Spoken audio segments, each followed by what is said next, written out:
What's up, y'all? Today on Cooking In with Meal, we are going to make chicken fajitas. You're going to start off with your seasonings, salt, garlic powder, bell pepper, cumin, and your chili powder, onion, 4 different colors of bell peppers, and then your chicken. We're not going to use all 6 pieces of chicken, and of course you're going to also need your flour tortillas to go ahead and eat the fajitas in. First of all, you guys want to start off with cutting your vegetables. So you want to go ahead and slice all of your bell peppers, your onions, and get those separated so that way you can season those and put those in the skillet first. All the seasonings that you did see in the original picture, you're going to season your vegetables with that. Then you're going to take your chicken after you've cut all of your vegetables and then go ahead and get that prepared. Again, like I said, we're not going to use all 6 pieces of chicken. You're just going to take out 3 pieces of chicken, get you a mallet, a good knife, and some saran wrap. Then we are going to cut and butterfly the chicken. You want to cut the chicken the long way, so that way it does give you more of area space and more chicken than you actually realize, because chicken breasts do cook up very thick. So you want to cut each one of those chicken breasts. Like I said, we're only going to use 3 out of the 6. You want to cut each of them the long way, and then that will give you 6 pieces of chicken right there. So once you've completed cutting your chicken the long way, then you can go ahead and use the saran wrap. But again, watch me here as I cut it all the long way.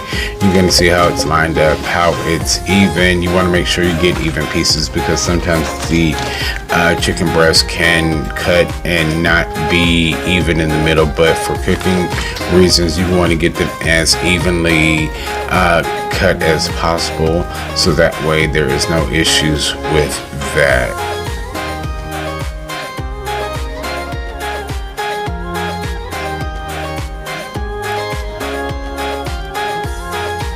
So once all your chicken pieces are cut, they should look something like this. Pretty even, pretty consistent. You want to make sure that you get an even cook on both of them. Also at that time, you can go ahead and start kind of getting your skillet hot.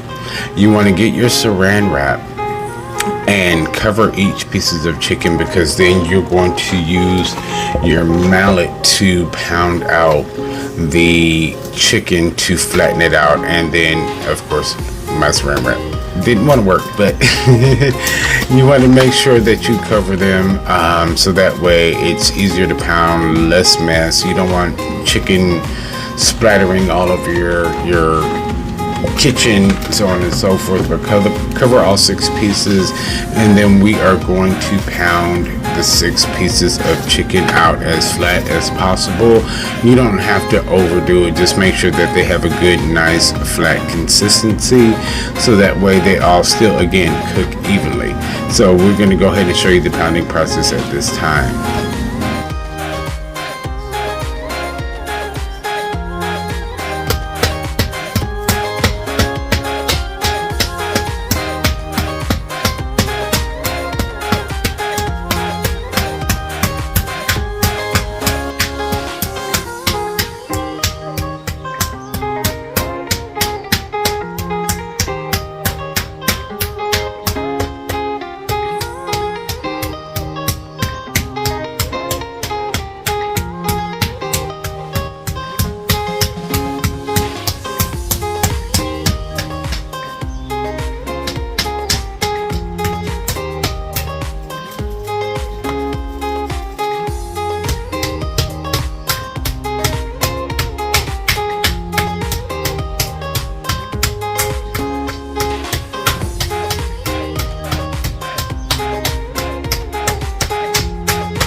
So once the pounding is complete, you guys can see they're pretty much an even consistency, all about the same thickness and size. You want to go ahead and get your chicken seasoned with all the seasonings that I did show you in the beginning of the video, and that way it can go ahead and kind of marinate while you cook your vegetables first. And this is just an example of me doing the seasonings for you guys.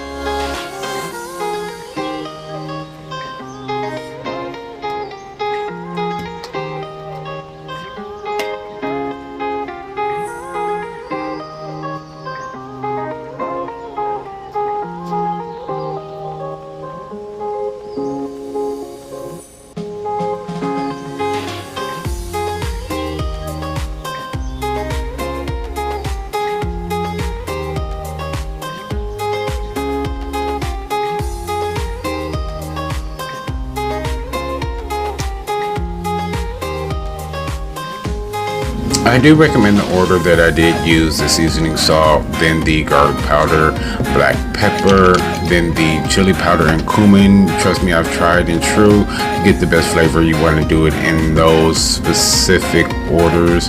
I think each one, I would say it's about maybe a tablespoon. If you guys need measurements, maybe a little more. I just season the taste. I don't really measure, but once it's covered, you just want to make sure. Again, try not to use a ton of the seasoning salt, but use, the other seasonings as well to bring out the flavor.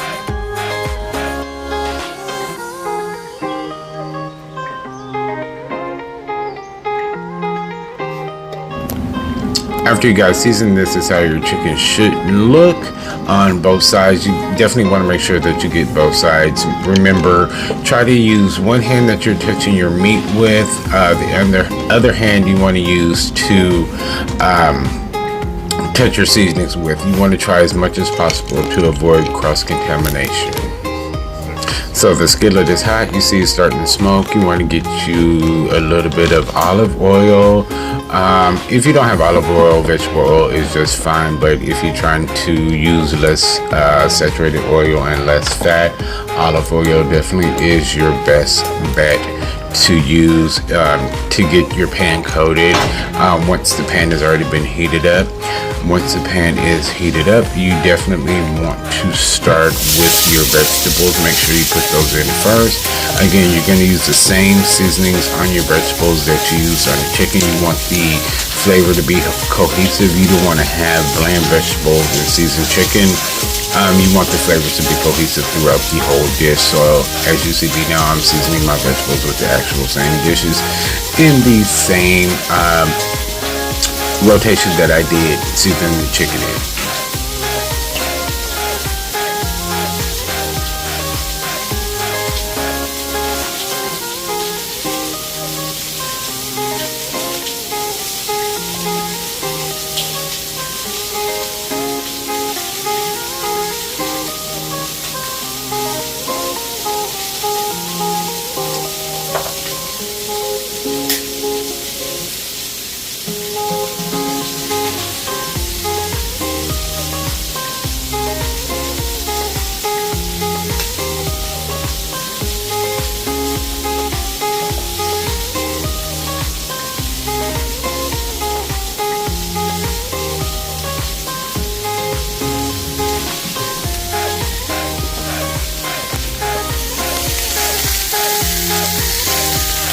As you can see, the vegetables are searing up nice.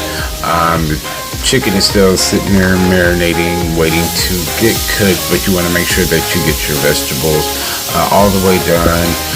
Not all the way translucent. You don't want them mushy, but you want them to still have a good bite, but at the same time you want to make sure that they are all the way done.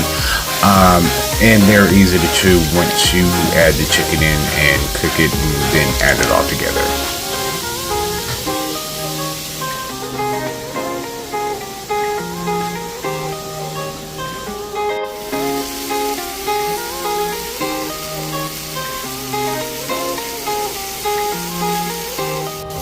So this is probably the vegetable consistency that you want. Once you reach to this consistency with your vegetables, you can go ahead and take those out, set them aside, leave all the goodness that you have there in the pot, because that's going to add even more flavor to the chicken.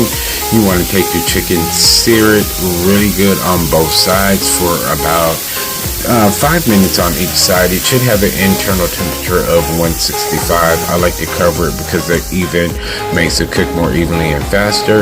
Once it's all cooked, you want to chop the chicken up into little small pieces and dice it, so that way it is easier to chew. Look how juicy that chicken is. You see the juice still squeezing out of the chicken. It's so succulent and it's so good, but you don't want to overcook it, so make sure you guys cook it, say for, I do about 5 minutes normally, especially on a medium-high heat. Once you take it out and let it rest, it still is going to cook for a little while. I put it on a plate, put it in the microwave, so that way the chicken could go ahead and still kind of internally cook and rest. You don't want any pink part of the chicken on the inside. You want to make sure that all the meat is white, and again, dice it up. Once all the chicken's diced up, then you're going to reincorporate it with the vegetables.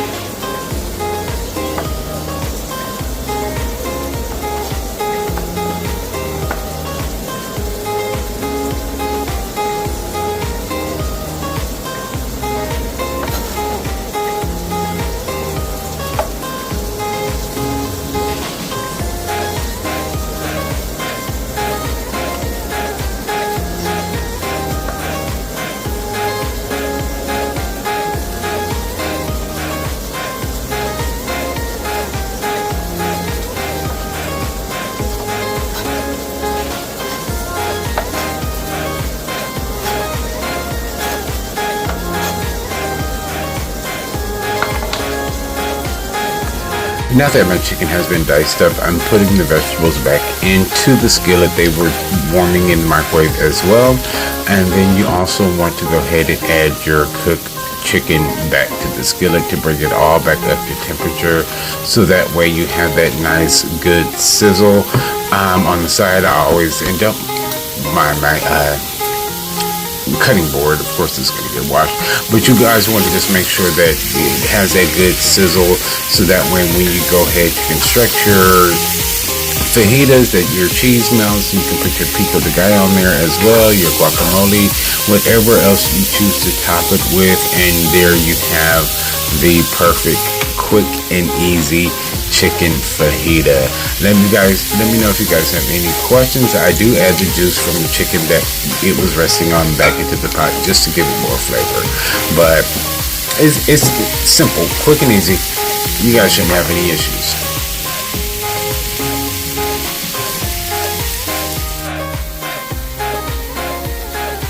And there you have it, the perfect chicken fajita. Listen at that sizzle.